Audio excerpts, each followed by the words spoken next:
Hi everyone, and welcome to the history of the Lady Wildcats basketball team and how in 2025 they made it to districts, which hasn't happened since 2018.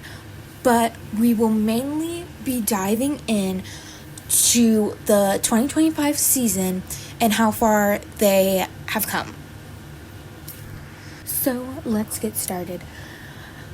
The girls' basketball team was established in early 1920s, where they have had some successes and failures along the years. They have had various head coaches throughout the years, including Terry Rowe and Matt McConnell, along with the recent coach being Jay Busselman. Okay, so moving on to the 2017-2018 season of basketball, the Wildcats led themselves into districts with the regular season record of 16-7 and played one district game. So moving on to the 2024-2025 season, they have reclaimed the right to go to districts by being the number one spot and even playing more district games than in 2018. This is the best that Kenton has ever done since starting the girls' basketball team. They even have a saying that they say before the game, which is team, but not the way you think it would be spelled. They spell it T-E-E-E-A-M, which stands for together, energy, effort, enthusiasm, and mindset. Now, moving on to their regular season, they were 18-3 overall.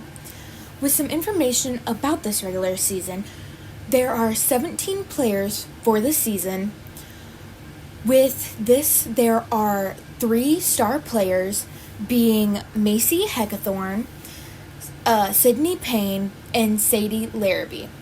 This made the season one to remember, with all 3 of them combined made for the most baskets in Kenton history.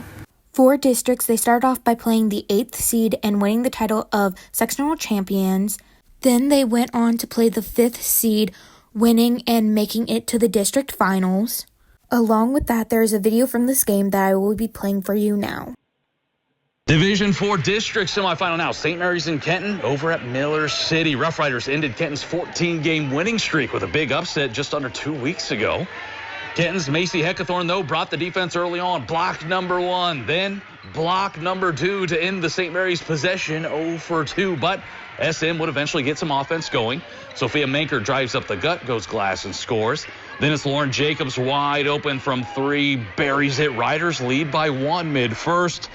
But here come the 19-3 Wildcats. Sydney Payne drives. Great look to Sadie Larrabee for the short J. She had 14 points to the second quarter. Heckathorn showing off the range. 3 of her game-high 17.